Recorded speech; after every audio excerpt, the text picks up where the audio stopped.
मत्ती अध्याय 6। सावधान रहो, परमेश्वर चाहता है उन कामों का लोगों के सामने दिखावा मत करो, नहीं तो तुम अपने परम पिता से जो स्वर्ग में है उसका प्रतिफल नहीं पाओगे। इसलिए जब तुम किसी दीन दुखी को दान देते हो तो उसका ढोल मत पीटो, जैसा कि आराधनालयों और गलियों में कपटी लोग औरों से प्रशंसा पाने के लिए करते हैं। मैं तुमसे सत्य कहता हूं कि उन्हें तो इसका पूरा फल पहले ही दिया जा चुका है। किंतु जब तू किसी दीन दुखी को देता है तो तेरा बायां हाथ न जान पाए कि तेरा दाहिना हाथ क्या कर रहा है, ताकि तेरा दान छिपा रहे। तेरा वह परम पिता जो तू छिपा कर करता है उसे भी देखता है, वह तुझे उसका प्रतिफल देगा। जब तुम प्रार्थना करो तो कपटियों की तरह मत करो, क्योंकि वे यहूदी आराधनालयों और गली के नुक्कड़ों पर खड़े होकर प्रार्थना करना चाहते हैं, ताकि लोग उन्हें देख सकें। मैं तुमसे सत्य कहता हूं कि उन्हें तो उसका फल पहले ही मिल चुका है।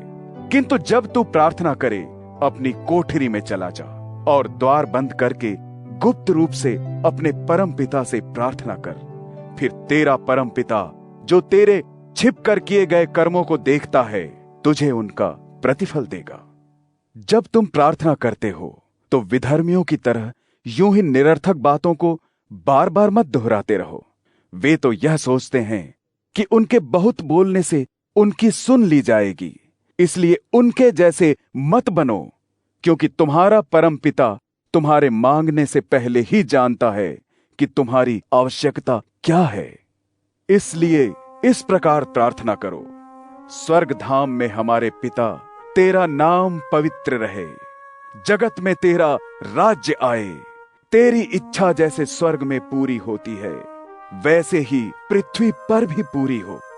दिन प्रतिदिन का आहार तू आज हमें दे। अपराधों को क्षमा दान कर, जैसे हमने अपने अपराधी क्षमा किए। हमें परीक्षा में न ला, परंतु बुराई से बचा। यदि तुम लोगों के अपराधों को क्षमा करोगे तो तुम्हारा स्वर्ग पिता भी तुम्हें क्षमा करेगा। किंतु यदि तुम लोगों को क्षमा नहीं करोगे तो तुम्हारा परम पिता भी तुम्हारे पापों के लिए क्षमा नहीं देगा। जब तुम उपवास करो तो मुंह लटकाए कपटियों जैसे मत दिखो, क्योंकि वे तरह तरह से मुंह बनाते हैं, ताकि वे लोगों को जताएं कि वे उपवास कर रहे हैं। मैं तुमसे सत्य कहता हूं, उन्हें तो पहले ही उनका प्रतिफल मिल चुका है। किंतु जब तू उपवास रखे तो अपने सिर पर सुगंध मल और अपना मुंह धो, ताकि लोग यह न जाने कि तू उपवास कर रहा है, बल्कि तेरा परम पिता जिसे तू देख नहीं सकता देखे कि तू उपवास कर रहा है। तब तेरा परम पिता जो तेरे छिप कर किए गए सब कर्मों को देखता है, तुझे उनका प्रतिफल देगा। अपने लिए धरती पर भंडार मत भरो, क्योंकि उसे कीड़े और जंग नष्ट कर देंगे।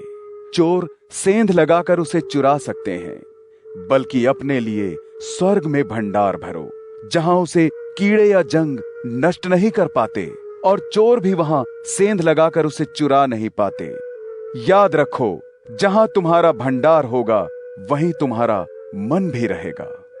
शरीर के लिए प्रकाश का स्रोत आंख है, इसलिए यदि तेरी आंख ठीक है तो तेरा सारा शरीर प्रकाशवान रहेगा।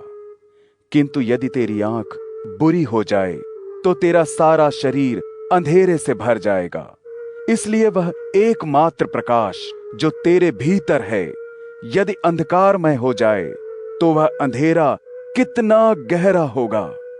कोई भी एक साथ दो स्वामियों का सेवक नहीं हो सकता, क्योंकि वह एक से घृणा करेगा और दूसरे से प्रेम, या एक के प्रति समर्पित रहेगा और दूसरे का तिरस्कार करेगा।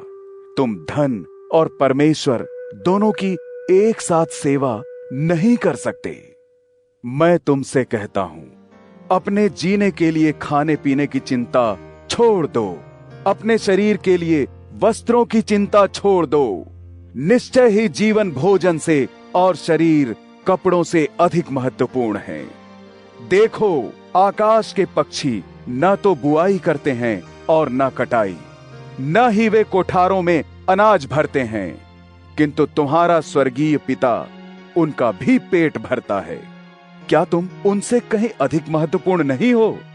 तुम में से क्या कोई ऐसा है जो चिंता करके अपने जीवन काल में एक घड़ी भी और बढ़ा सकता है? और तुम अपने वस्त्रों की क्यों सोचते हो? सोचो जंगल के फूलों की, वे कैसे खिलते हैं। वे न कोई काम करते हैं और न अपने लिए कपड़े बनाते हैं। मैं तुमसे कहता हूं कि सुलेमान भी अपने सारे वैभव के साथ उनमें से किसी एक के समान भी नहीं सज सका। इसलिए जब जंगली पौधों को, जो आज जीवित हैं पर जिन्हें कल ही भाड़ में झोंक दिया जाना है, परमेश्वर ऐसे वस्त्र पहनाता है, तो अरे वो कम विश्वास रखने वालों, क्या वह तुम्हें और अधिक वस्त्र नहीं पहनाएगा?